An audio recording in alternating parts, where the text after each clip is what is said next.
नमस्कार, मी आशा. आपण पाहत आहात डिस्कव्हरी न्यूज. डिस्कव्हरी न्यूजच्या बुलेटिनमध्ये आपलं स्वागत आहे. पाहूया शहरातील काही ठळक घडामोडी.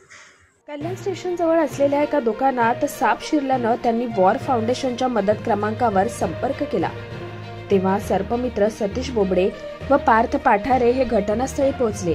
तेव्हा त्यांच्या लक्षात आलं की दुकानात शिरलेला साप हा अत्यंत दुर्मिळ असा पिवळ्या ठिपक्यांचा कवडा सर्प आहे. त्यांनी सापाचा सुखरूप बचाव केला व सर्प कल्याण वन विभागाच्या ताब्यात दिला.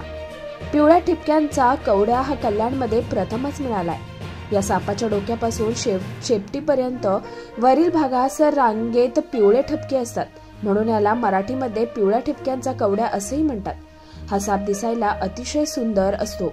तसेच हा साप पूर्णपणे बिनविषारी असल्यामुळे या सापापासून मानवाला कुठलाही धोका नाही व बचाव केला गेलेला साप लवकरच वन विभागाच्या परवानगीने निसर्गमुक्त करण्यात येईल अशी माहिती वॉर फाउंडेशनचे अध्यक्ष श्री योगेश कांबळे यांनी दिली आहे.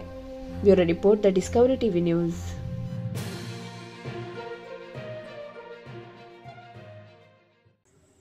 या होत्या डिस्कव्हरी न्यूज. तुम्हाला आमच्या संपर्क साधायचा असल्यास स्क्रीनवर दिलेल्या क्रमांकाशी संपर्क साधू शकतात. 9388420420. तर वेळ झाली निरोप घेण्याची. उद्या पुन्हा भेटूया याच वेळेस. तोपर्यंत धन्यवाद.